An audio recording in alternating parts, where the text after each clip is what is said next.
Sunrisers హైదరాబాద్తో జరిగిన మ్యాచ్లో బౌలింగ్లో సత్తా చాటిన pacer Harshit Rana.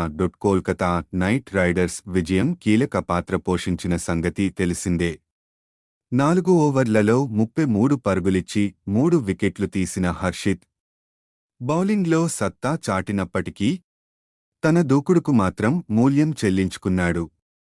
IPL code of కండక్ట్ను ఉల్లంఘించడంతో అతడికి భారీ మొత్తం జరిమానా విధించింది. హైదరాబాద్తో మ్యాచ్లో రాణా 2 సందర్భాల్లో ఐపీఎల్ ప్రవర్తన నియమావళిని ఉల్లంఘించాడు.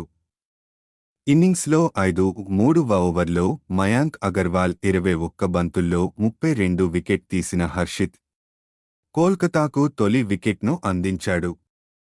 హర్షిత్ విసిరిన షార్ట్ బాల్ను 6గా మలచబోయిన మయాంక్ రింకు సింగ్కు క్యాచ్ ఇచ్చాడు. మయాంక్ వికెట్ తీసిన తర్వాత హర్షిత్ ఓవరాక్షన్ చేశాడు. మయాంక్ వైపు తీక్షణంగా చూస్తూ రెచ్చగొట్టాడు.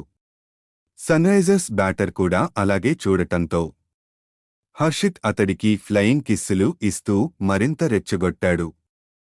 ఐపీఎల్ ప్రవర్తన నియమావళిలోని ఆర్టికల్ 2.5 ప్రకారం లెవెల్ 1 తప్పిదానికి పాల్పడ్డాడని మ్యాచ్ రిఫరీ తేల్చాడు. 2 తప్పిదాలకు గాను 10%, 50% చొప్పున మ్యాచ్ ఫీజులో 60% కోత విధించారు.